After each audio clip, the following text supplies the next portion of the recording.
So, tonight is about joyful parenting styles. So, I don't know if any of you read that was the title for tonight, but it can be quite surprising that there is one or more.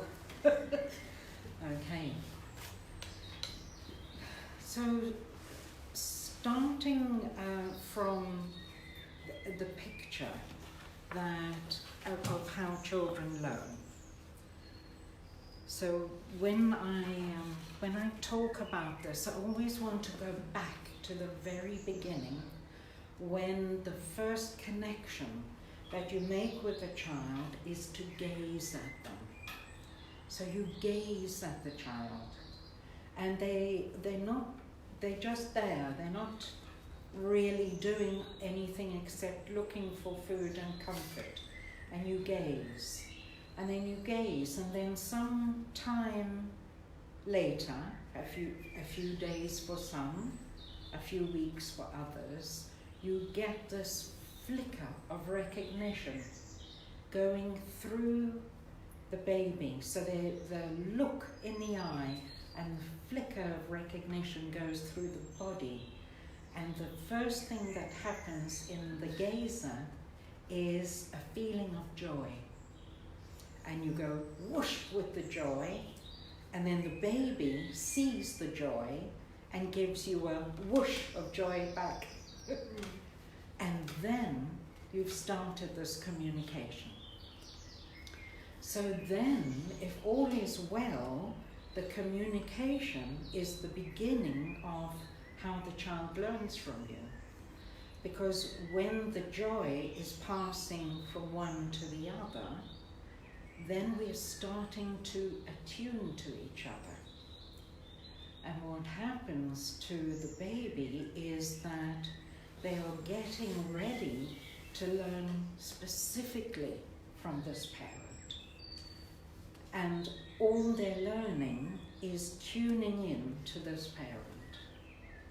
And what the parent is doing is tuning into this baby. And what's happening in the brains of both is that the mirror neurons are activating in the bodies of each what the other is doing. So when I have a flicker of joy, the baby in their mirror neurons and in their body gets the flicker of joy. And when I see the flicker of joy in the baby, I get the flicker of joy in my brain and body. And so now, as we attune with each other, both of us get more intelligent. It's a great benefit. And the more we in tune with each other, the more intelligent we get. And then that means that this baby is learning in safety to imitate everything that I do. And what's very important for them in that imitation is that their body and their organs will work efficiently through the imitation. And also what will happen is before they can speak, they are imitating every action that our speaking takes, so that our children will speak in the same way that we speak. So if I've got a lisp, then the child learns to do a perfect lisp, because that's what they are doing. They are learning perfection. So characteristics in every family continue because of this power of imitation. What we understand of that is the actual speech organs don't work yet because they haven't done it yet. So the imitation of speech has to form the organs so that the speaking can happen. And then we see that in the first year, how that's happening.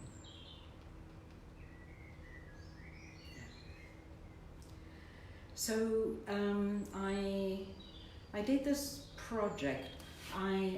While I was doing research, I came across this project in helping children to read who had not learned to read by the age of 10. And the method was came out of a study of did counselling make any difference to children who couldn't read.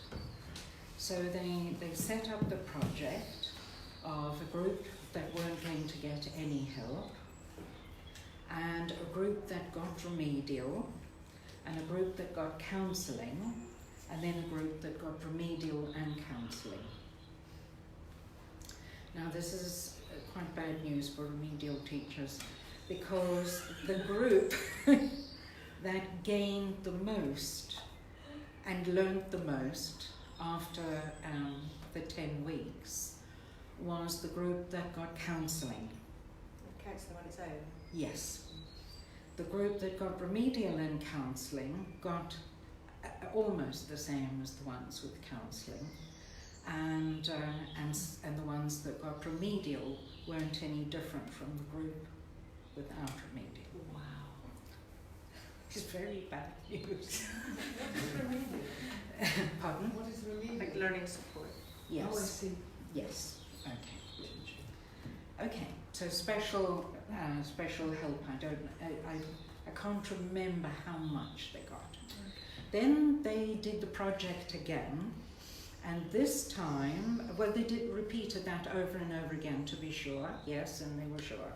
Then they did it again with trained adult counsellors, trained peer counsellors, so children of the same age, and they put in the learning support and the group that got nothing.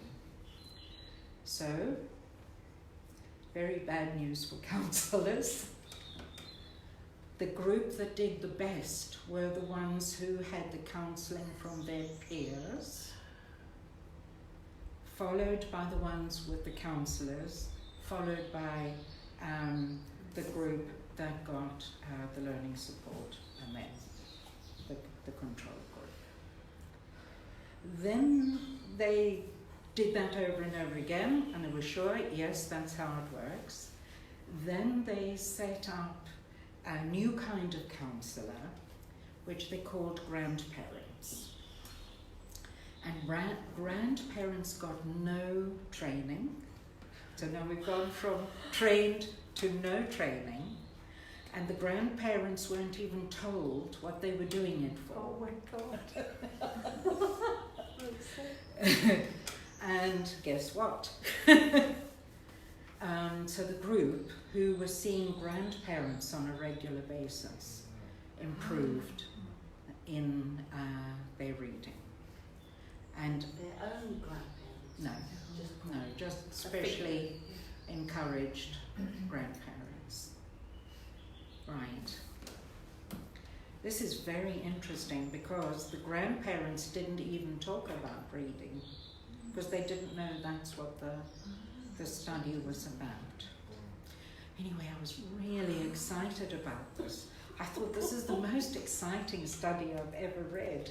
And so I put an advert in the newspaper saying that I would help children whose reading was not improving, and I would do it in 8 weeks.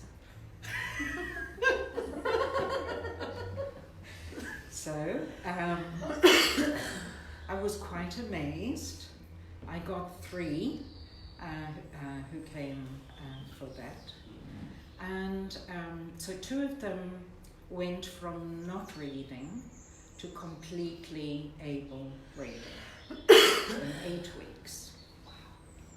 And the first few sessions were nothing to do with reading.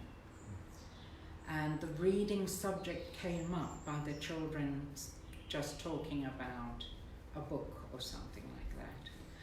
The third, so they went from the not being able to read to being able to pick up a newspaper or a magazine and see what was there. And the third one was a child of a couple who had started a restaurant when she was born. and they kept her in a high chair in between meals watching television. And so she had spent her early years watching television. And she improved a little. She went up to years in her reading ability, which is not very much. You know, if you go from 7 to 9, it's not very much. But for me, there was something else that was going on. And what I realized was her language was so poor that she couldn't go further than 9 because she had learned to speak from television. So her perception of the quality of a word and the comprehension of these words that she was reading wasn't there. So and it wasn't noticeable to her parents that she wasn't speaking at the same intellectual level that they would have expected, because she could say the words that satisfied them. But it was when she was with her peers that she wasn't getting on very well because the language was so poor. So that was a very interesting discovery. And I didn't carry that further other than just to tell the parents that they needed to have lots of conversation. So what that is, what's clear about that is that the ability to speak and to understand the meaning of the words is very important in the first 7 years, so that everything that we do makes it possible not only for the child to speak, but to have understanding of the words and to use them appropriately. So last session, I gave the demonstration and information about a little child approaching a weighing scale. Was that in the lecture? Did you notice it? No. Okay. So the little child, before speaking but walking, comes into the bathroom and stands on the scale and looks at the dial. Okay. And then goes down. So the understanding of that is that the child is given a perfect demonstration of what you do with the scale. And this is it. That's what that's for. And it's, you know, you can appreciate the kind of reverence with which he approaches this mechanism. He's going to hear the movement of the parts, and he's going to look at it, and he's going to do it perfectly. I love it when I see children playing, and the one child plays, "I'm Daddy." And what Daddy does is he leaves the room.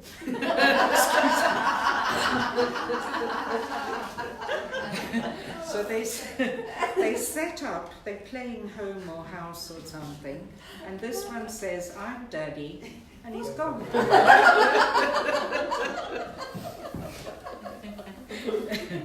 This is not in every home. Or otherwise they say, "I'm going to work," and that could be anybody going to work. And they go and they just stand there and they do nothing because they've gone to work. That's it. Yeah. So the meaning is not there, but the activity is there in perfection. So now, when a person is seeing their small child as being naughty, that is impossible. It's impossible for a small child to be naughty. A small child can only be perfect. If they've learned to be devious, they've learned to do it perfectly. That is why in communities who make their living by thieving or begging or some of these activities that other groups don't approve of, the children who do it perfectly are under 7. They know exactly what to say, they get the pauses right, they get everything right. Because they've learnt it as if it is good. And so the child under the age of 7, everything is good. There is no experience in them for bad. There's only good and confusion. Okay. So from that perspective, tantrums are confusion. And we shouldn't see them as a necessary part of growing up. What we should see is that the 2-year-old is under too much pressure from the rest of the world expecting them to think and work things out. Because what the 2-year-old does, as does the 1-year-old, is imitate the activities around them and carry them through. So the 2-year-old is seeing more and getting more of what's being done around them, and they are becoming confused and congested.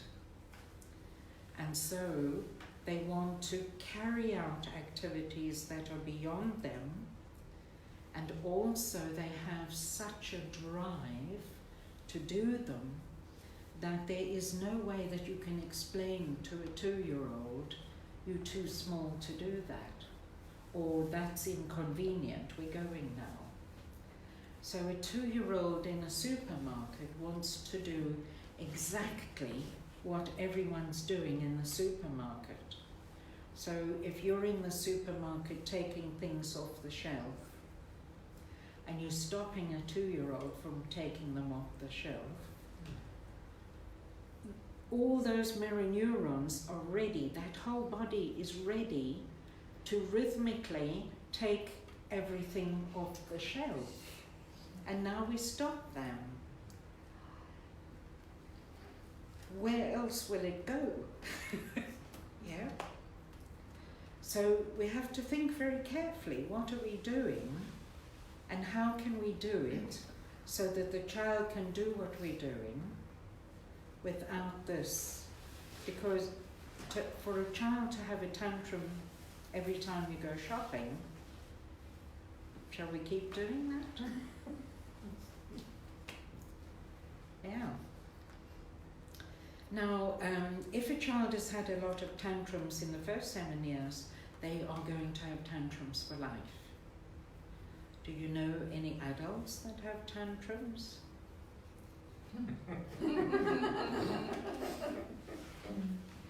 I do. And you know what it looks like when an adult has a tantrum?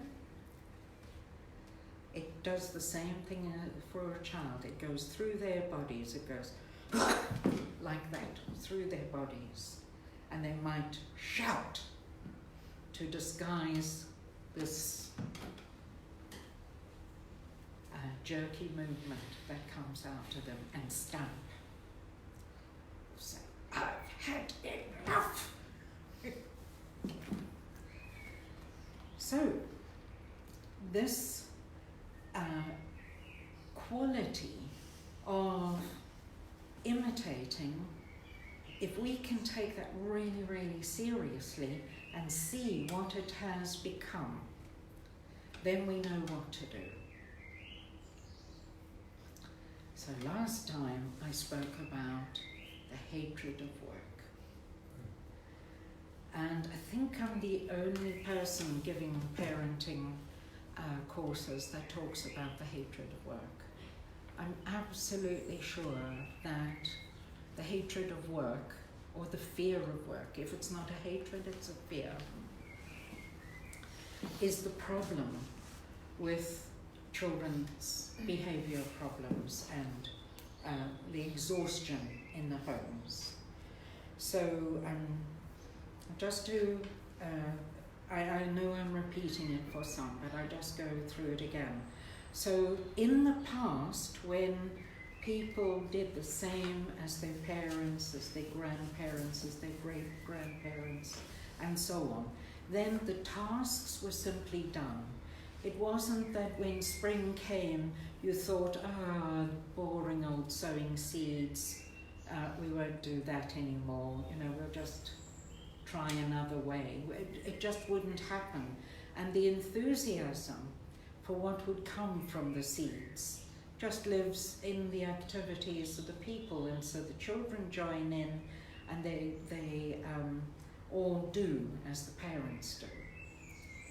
And so it goes on with the nurturing of the plants, the harvesting of whatever is grown, and so on. And in every activity, that's how it would work. It would work with the seasons, and people would do what had always been done.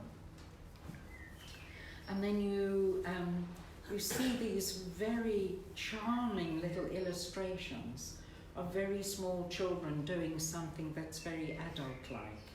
And they do it so well, like a toddler taking a dog for a walk, or like a very small child giving a lecture, or conducting a choir. I don't know if you've seen that one on YouTube of a little Russian girl. She's clearly between 3 or 4, and she conducts the whole choir with all the perfect gestures, and she moves forward and she raises her hands and then she brings them down quietly. She's utterly beautiful.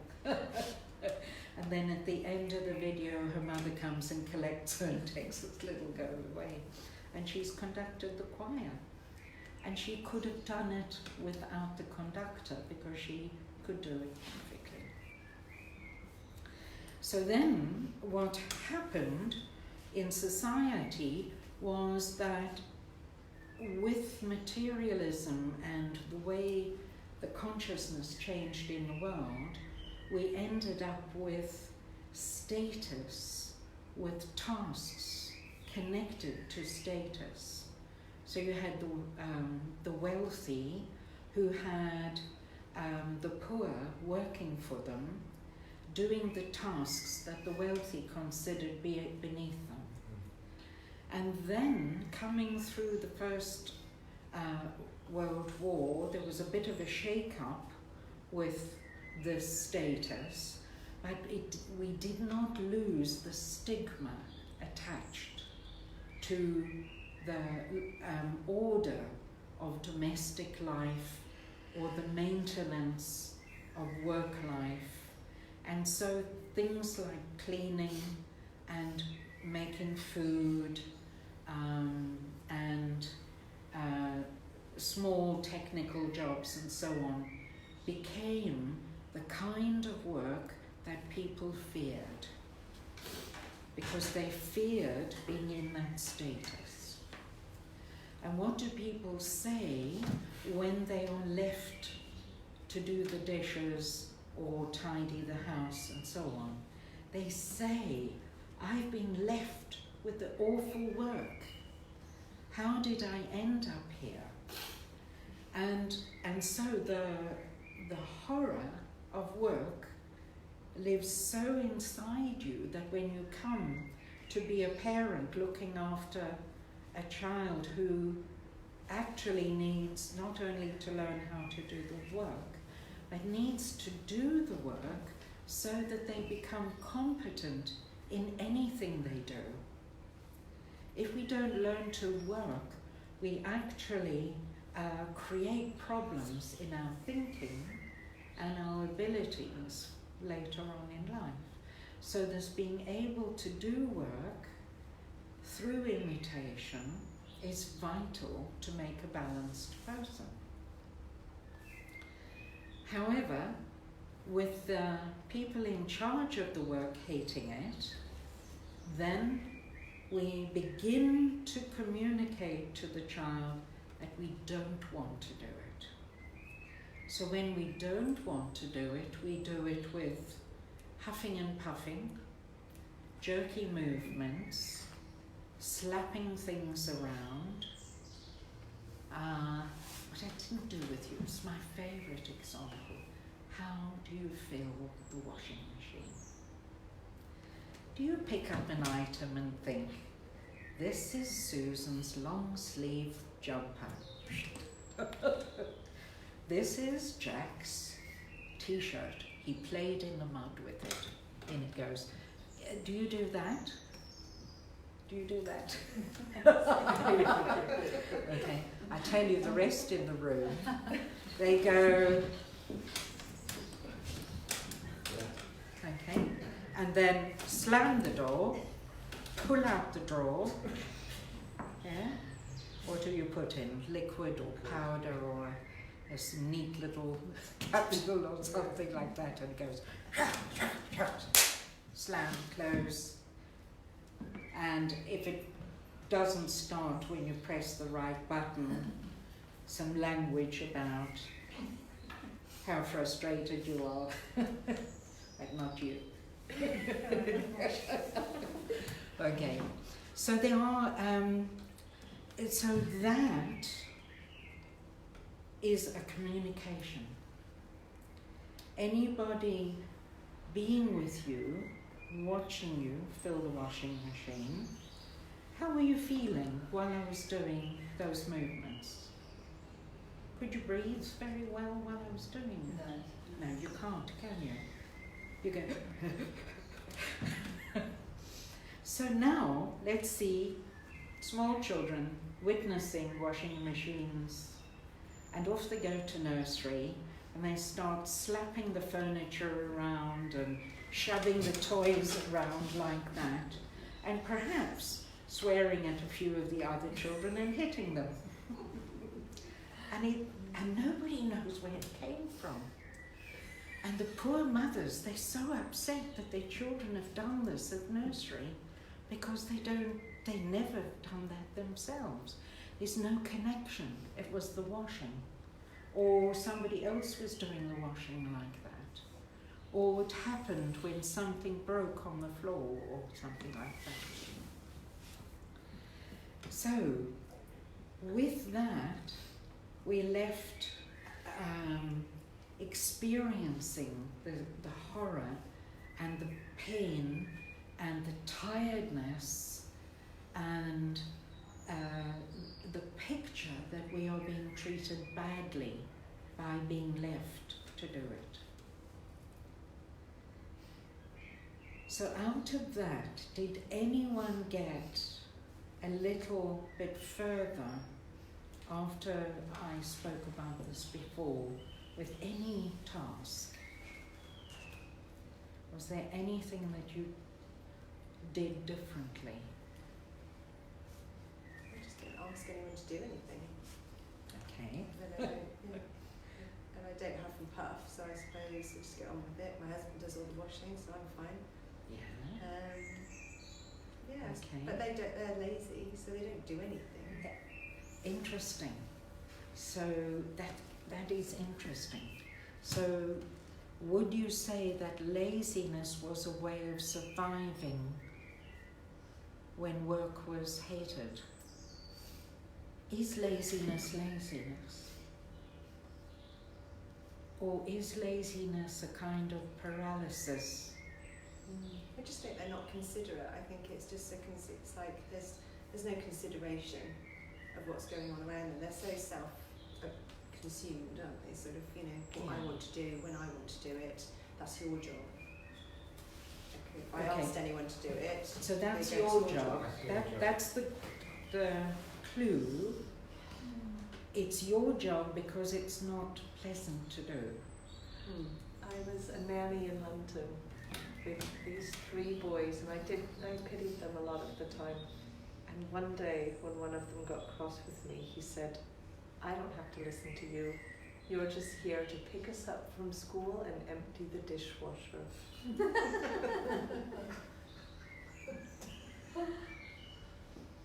does that first? That was nice.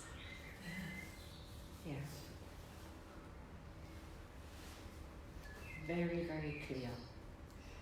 And so, what would horrify them most when they are adults? Empty the dishwasher and pick up any children from school. And I'm really going to be paralysed when it comes to that. Yeah. Yeah. So, I got up this morning. One of my things was getting up in the mornings, which I base getting up. And this morning, I actually got up before the alarm went off, and I sort of decided that I was going to not resent it too much. And it was quite nice actually having the house to myself, and I didn't do anything particularly fast, and I deliberately didn't go in. I did actually go in and say hello to Hannah, but I tried not to say too much. She still didn't. She got up by herself, I don't know, this might have been about 7:30, because on Friday I'd texted Topsy and said today's the day, and I didn't prompt Hannah at all, and Topsy beeped. And then it took her 12 minutes to get down to the car. yeah. Just, I don't know what she was doing. I just ignored her and I let her go down to the road and find out that the car wasn't there. She took 2 minutes to come back up, so she must have been standing there trying to work it out. So this morning I didn't do anything unusual and prompt. She didn't have any breakfast. I didn't make her any lunch because I forgot, because I was too busy trying to not worry about anything. But you got the lift. She did. She ran actually. She ran. Well, she wasn't. She did come down. It was a little bit later, and I'd said to allow 3 minutes, which is I did. Yeah. So it was a little bit later, but she didn't quite remember everything. I did give her a hand because she wasn't going to take her rucksack because she thought she'd still lie on it on Friday and she wanted it washing, but so I had to go back and get her pencil case for her. But so I've tried not to resent getting up. Yes. But I think it needs a little bit more non-resentment for a bit longer for the message to get through.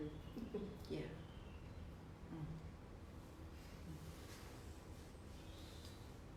So there's a clue in there. So I'm now going to go home and I'm going to really be aware of my attitude and see what echoes there are from.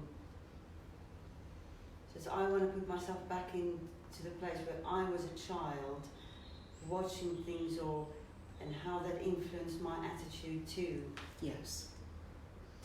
domestic life. That's right. To things that I really don't want to do. And the things that you really don't want to do were the most contaminated when you were a child. So, and you could be unable to do them because you couldn't watch what was being done because it wasn't worthy to do it, so therefore you couldn't look at it. So it might not live in you. There's some things that you will find that somebody can do very quickly and you can't do them quickly. And the reason why is because the person who can do it quickly can do it like a dancer or like a professional gymnast, because it lives in their body and because they imitated it and their body learnt right from the beginning how to do it. So when you are doing it like you are, all fingers and thumbs, that's because that never happened. So then the way to learn it is to do it as if it is a dance. So presumably some of that also depends on your environment, because, you know, I'm just thinking, when I was growing up, we had a room next door which was a sort of living room with the table where we ate, and the kitchen was next door, so there was a lot of, you know, whereas where we are, the kitchen's in the same room, so it's sort of easier to, I don't know, take the dishes in and see them being washed up and Yeah, that sort of thing. So presumably the environment and how you're, that would how that efficiently would help. you manage it is going to Yes. impact as well. Yes. When I was growing up, you met a lot of people who would go away to boarding school, and then later on young men who went to the army. Okay, so I want to give you a picture of someone who went to boarding school but not the army, and how this person makes his bed. So the person who went to boarding school and not the army gets out of bed and doesn't straighten the bottom sheet and flicks the top across and then flaps something until it's sort of straight. Oh, I missed a vital point. Takes the pyjamas and rolls it like this. It's quite a technique. Huh? And there go the pyjamas, rolled. I've tried to do it. Yeah. Okay. So a person who went to boarding school and the army has unlearned the roll and flap and has to get it absolutely precise. So the top of the bedding comes off and the bottom sheet goes very, very neat, and the pyjamas get folded precisely so that you get this shape of precise, as if it's come straight out of a factory fold. And then the top goes on, and that's precise, and the corners get done, and that's what it looks like. And for some people who went to the army, they couldn't stop doing that. So no matter where they lived, that's how it had to be. And my mum, nursing, she Yes. had no mother growing up and so had no domestic habits, but in nursing she also learned there's one way to fold a towel and how to make a bed, and she's still That's right. precise about those. That's right. Yeah. Yeah. My mum was a nurse, and she did the same. She did that really clever flap over corner thing. That Yes. they did. Oh, I love that. I was fascinated. Yes. Never. I've got like a fitted sheet. It's fine. Yeah. You know, I've never done it. Never did it. So I don't know. She liked doing it. It wasn't like she presented it as a, you know, and I've not done it because of that reason. It's just. Were you ever allowed to do it? Yeah, I think she did try and get me to do it. Yeah, but I didn't do Okay, it. how old were you? Can you remember? Probably 12. Okay, because if you were 3 or 4, you would have been able to do it perfectly. Yeah, true. So, It's the other so seven. yes. Mm. Now that's the thing. The little ones can do it perfectly, and if we stop them, then they have to give it up. And they give it up in the way that they have a tantrum. They get confused and get this congestion because they're not allowed to do it. So children actually could make their bed if they were never stopped, but then they're stopped, and then it becomes a task, and that's when it doesn't work. Maybe we should just take all children away from their parents. Into the army. So, I haven't experienced the 3 and 4-year-olds being able to do it perfectly. Well, try first. Yeah, but try. I mean, that's the thing. Like when they would fold washing with me, it's would never. okay. It is dependent on whether you could do it systematically in the same way. Well, I mean, that's what confuses me is the washing and cooking are the 2 things that I really enjoy doing. Mm. And neither of my children will come anywhere near them. So like even like folding, like when they were younger, we would fold together. Yes. So what happened? Did you get impatient with their folding? I got impatient with the cooking, never with the folding.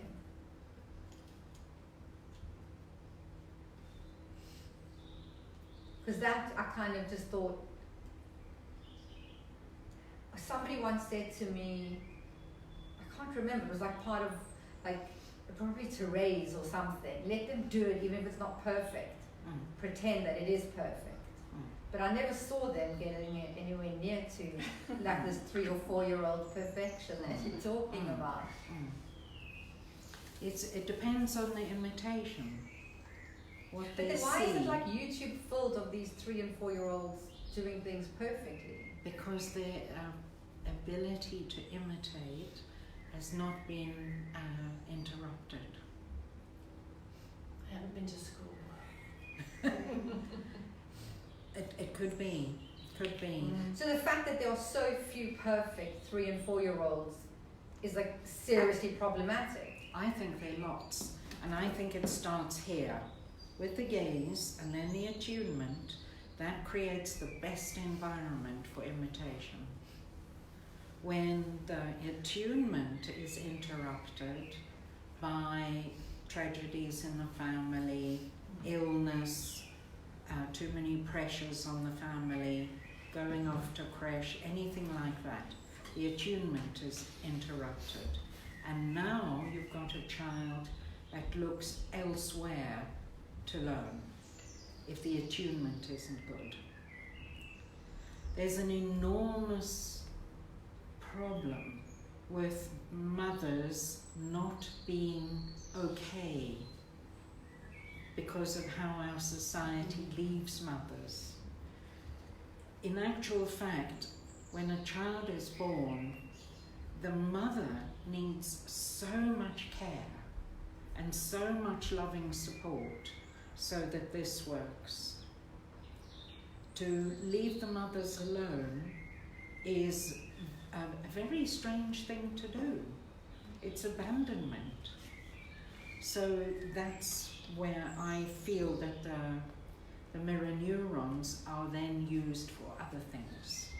And in that case, a child might be more instinctive rather than tuned in, and become more motivated by instincts and senses. They will also be drawn away from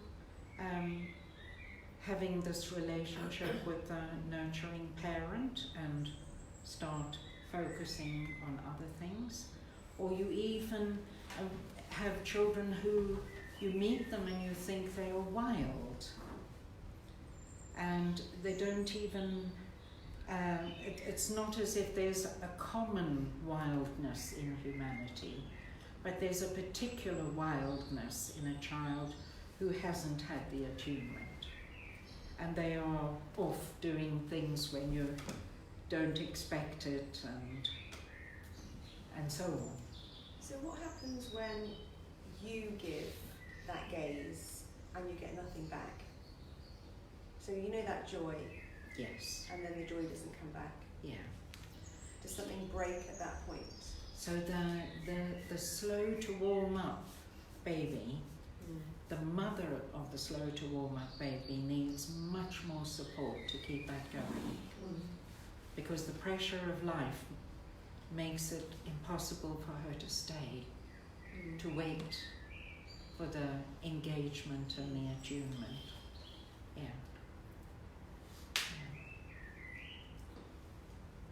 So But okay. it's really all about the joy of work. Really. It's the joy of communication, it's the joy of work, it's that everything is joy. There's nothing left that doesn't need joy with it. So what happens if you've got 2 parents and one you've got that connection with, and one which is, I don't know whether it's you probably can't generalise that it's usually the mother, but normally the mother's the one there because they're feeding and doing everything. Do they get fathers they get that from, but Okay, I'm sort of in my work, I find it 50-50. Very nurturing fathers. Yeah. So, let's look at it this way. The child is going to meet mother, father, siblings, relatives, other people, and we can't go around exterminating the unsuitable. Why not? So, what really matters is the relationship.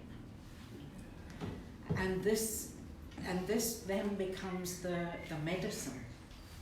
In an environment where there are circumstances that you can't control, and there are hostilities and difficult things being done, then focusing on the quality of the interaction with you with the child is what will fill up the child. And you've seen it, and you've heard about it, and you've thought about it for yourself, of what relationships filled you as a child. And they are the ones that made you healthy. And so that's what we need. We need joy inspired parents. So what we'll do is we'll have a break now so that you can have some refreshment and some conversations. I know there's a bit more fluidity in the groups, so let's reform the groups while you're moving about. Find some new groups, and then we'll come back together in about 20 minutes. Yeah. Can I just say, so say with food, you know, I love cooking them healthy food, Yeah. and